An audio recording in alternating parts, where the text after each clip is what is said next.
Guile. Oh, Guile. Picking Guile in Street Fighter 6 tells me you don't actually want to play Street Fighter. You want to play the Patience Simulator and force everyone else to participate. You saw a game built on movement, creativity, and expression and said, that. What if I just didn't? Guile players believe time is their weapon, and they will use every second of the clock like it owes them money. Guile mains talk about spacing and control the way suburban dads talk about lawnmowers. This is pride. This is pride we're talking about. This is routine. There is also a deep emotional attachment to holding down back like it's a comfort object.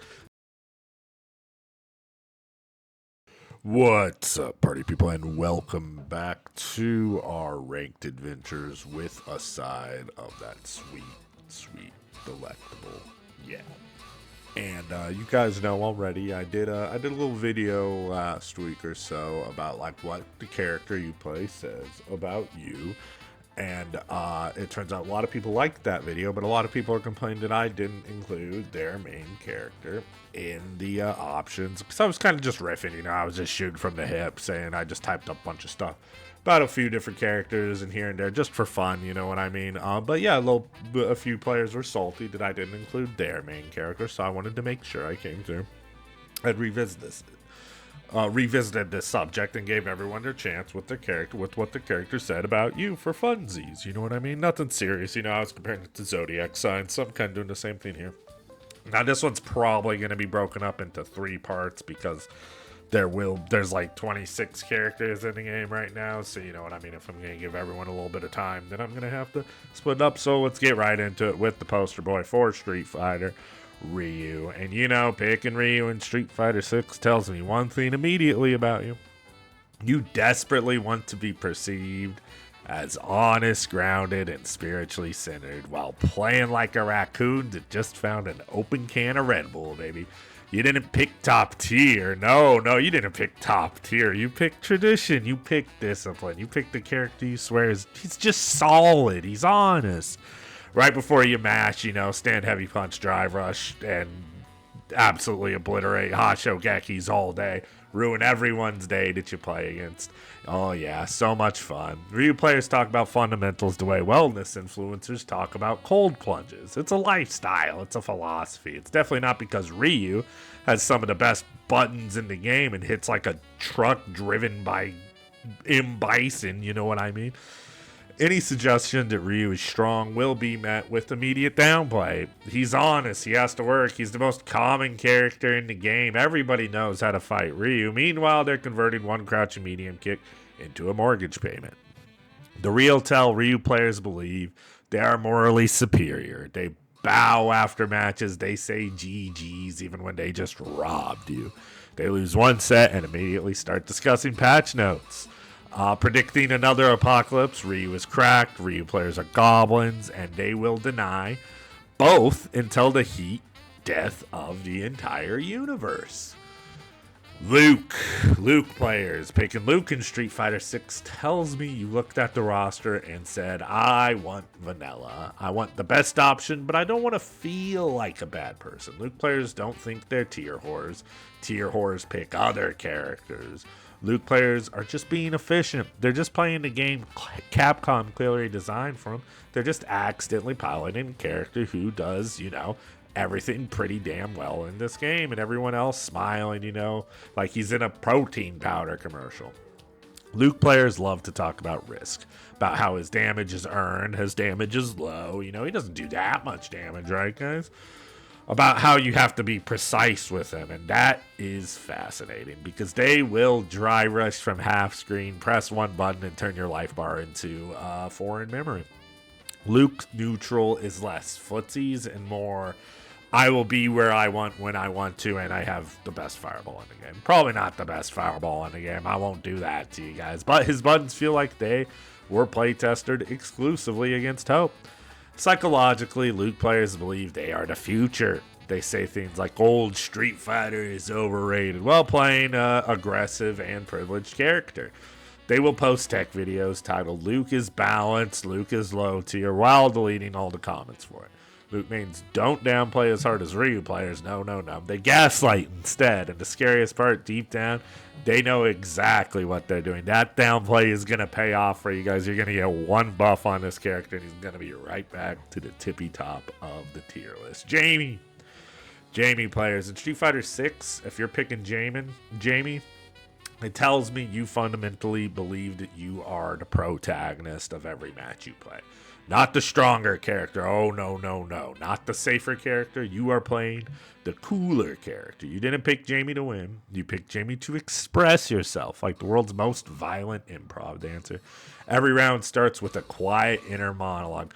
I just need to get one drink. Just one drink. That's all I need. Oh, baby, please let me get this one drink. Followed immediately by getting punched in the mouth for trying to get said drink.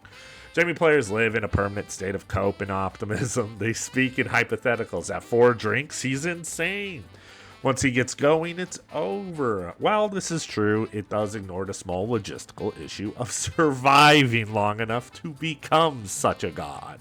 To become Yun from Street Fighter 4. Watch a Jamie player. It's like watching someone assemble Exodia while the opponent is actively setting their cards on fire. Emotionally, Jamie mains are artists. They will lose 5 games in a row and still feel spiritually fulfilled. Because one combo looked sick, they apologize mid-set, they pop off over resets, they drink in neutral like it's a moral stance. Jamie players know their character is held together by vibes and hope, and they wouldn't have it any other way. Winning is nice, style is forever. Chun-Li, oh, sweet, sweet Chun-Li. Brings me all the way back to puberty, if you know what I'm saying. Chun-Li in Street Fighter 6 tells me you believe in earned power. And also that you're absolutely going to make this match miserable for everyone involved. Chun-Li players don't want to beat you quickly. They want to educate you. Every button pressed is a lecture. Every with punish is a reminder that you should have stayed in training mode or playing Arc Raiders or something else. Chun players are convinced that they are playing 4D chess while they are gooning to their swimsuit skins. They'll tell you she's hard and execution heavy while they are hard and execution heavy, which is true. You guys all know what you're doing. We all know why you picked this character. But they'll say it while calmly converting one light punch into half your life bar and a knockdown that lasts long enough to rethink your hobbies of playing fighting games. Her legs move faster than your brain can process, and Chun players know this. They thrive on it. Psychologically, Chun mains are control freaks and with immaculate posture who, love big butts. They downplay by saying, one mistake and I die, conveniently ignoring that you are not allowed to make mistakes at all. Lose to Chun-Li, and it feels deserved in the worst way, like failing an exam you didn't know you were taking and the teacher was smoking hot. Chun players don't mash, they judge you, and they should be judging themselves. Guile. Oh, Guile. Picking Guile in Street Fighter 6 tells me you don't actually want to play Street Fighter. You want to play the patience simulator and force everyone else to participate. You saw a game built on movement, creativity, and expression and said, fuck that. What if I just didn't? Guile players believe time is their weapon, and they will use every second of the clock like it owes them money. Guile mains talk about spacing and control the way suburban dads talk about lawnmowers. This is pride. This is pride we're talking about. This is routine. There is also a deep emotional attachment to holding down back like it's a comfort object. Sonic Boom, walk 2 pixels, Sonic Boom again. If you jump, congratulations. You have activated the flash kick tax. Psychologically, Guile players are stoics. They do not pop off. They nod. They sip water. They downplay by saying Guile is honest. He's bad at this game. Guile is not good in Street Fighter 6, guys. While building invisible electric fence across the screen. Winning against Guile feels like crossing a border illegally. Losing to Guile feels like you willingly walked into traffic. Guile players don't outplay you. They wait for you to defeat yourself and then give you that sweet American salute. Kimberly. Picking Kimberly in Street Fighter 6 tells you saw neutral and decided it was a suggestion, not a fundamental. Kimberly players don't want to play the match, they want to interrupt it. From the moment the round starts, they are sprinting, teleporting, flipping, and reappearing like a caffeinated cryptid, daring your opponents to guess correctly, even once. Kimberly mains swears she's honest, her damage is low, which is technically true in the same way, getting chased by bees isn't lethal. You will hit them 8 times, lose neutral twice, and then suddenly be cornered, spray can, knocked down, cornered, spray can, locked down, and emotionally destabilized. Every setup feels like a magic trick performed by someone who hates you. Psychologically, Kimberly players are chaos theorists. They thrive on vibes, momentum, and a belief that confusion is a win condition. They don't downplay because they don't analyze anything. They feel. Lose to Kimberly and it feels fake. Win against Kimberly and it feels fake. Kimberly players don't ask, is this safe? They will ask, will this work right now? And disturbingly, usually it does. Jury players are the gift to mankind. Oh, jury players, you guys should all be thankful if you have a jury player in your life. No, I'm just kidding. Picking jury in Street Fighter 6 tells me you did not come here to have a healthy relationship with the game or yourself. You might be suffering from mental defects. Jury players don't pick a character, they adopt a personality. It's less about winning, more about control, intimidation, and making sure your opponent feels watched. Every jury match has the energy of someone smiling while holding a knife they absolutely have no idea how to use, but they're going to use it anyways. The dangerous kind. Jury mains love goth girls. They love to say she's technical and resource-based, which is true, but they'll say it while hoarding stocks like a dragon and then exploding in a pressure that feels deeply personal, you know, a personalized attack against you and your family. Her offense isn't just oppressive, it's smug. Every low is a threat. That crouch medium kick is a Roomba. Shoutouts to Dr. African. Every pause is a bait. She doesn't knock you down. She lingers. Psychologically, jury players are fucked up. They want you tilted. They want you second guessing yourself, not the matchup, or whether you even like fighting games to begin with. They downplay selectively. She is bottom 5 in this game. I tell you guys that. Nephew loses at champ select because he picks this honest character. When they win, and mid-tier actually don't they might slip that in there while, you know, running the offense that looks illegal and like from a different game, bitch looks like she's on ice skates. Losing to jury feels like being laughed at quietly. Winning feels like she let you. Oh, Kin. Picking Kin in Street Fighter 6 tells me you woke up and chose violence. Kin players don't think about decisions. They feel them in their bones and act immediately off of such decision. Game plan is simple. Hit you, take you to the corner, stay inside you, win. Never let the opponent think, never think yourself. Neutral is something that only happens at the highest level, and they are not trying to achieve that, trying to get you to the corner and beat you there. Neutral is something that happens to other people. Kin mains believe momentum is a morale fight. If they hit you once, they're legally entitled to the next 6 interactions, your corner, and your will to live. Dragon Lash is not a move. It's a lifestyle choice. Drive Rush confirms happen, you know, as they feel less like reactions and more like premonitions. Psychologically, Kin players are adrenaline addicts. They thrive on chaos, scrambles, and the belief that speed itself is equal to skill. They will tell you Kin is honest, especially these days, because he doesn't have gimmicks. Yeah, guys, Kin doesn't have gimmicks, which is fascinating considering his entire kit is built around skipping the part where, you know, you get to play.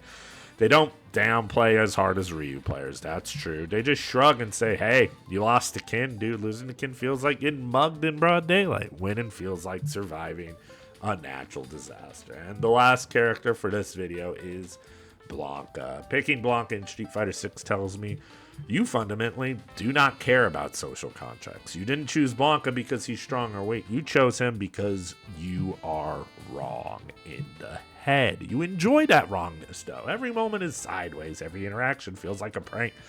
Playing against Blanka is less a match and more a trust exercise. You usually fail. Blanka players live in the space between this shouldn't work and why does this keep working? They will roll, hop, fake electricity, throw their little sun at you, actually throw real electricity, and then bite you like it's a reflex. Neutral becomes interpretive dance. The screen becomes a suggestion. If you're confused, good. That's their win condition. Psychologically, Blanka mains are chaos gremlins with a philosopher's smile. They downplay aggressively because deep down, they know their power is vibes-based. He's gimmicky. Just lab it, bro. Just take the throw, dude. Once you know the matchup, it's fine. This is a lie told by someone who has made peace with being an agent of entropy. Losing to Blanka feels embarrassing. Winning feels suspicious. Blanka players don't outplay you. They haunt you. And that being said, party people, stick around because tomorrow I will have the next part with more characters starting with Doll Sims, so look forward to that.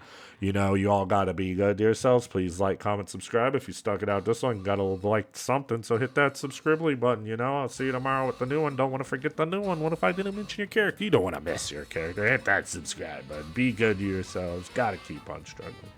And I will see you in the next one.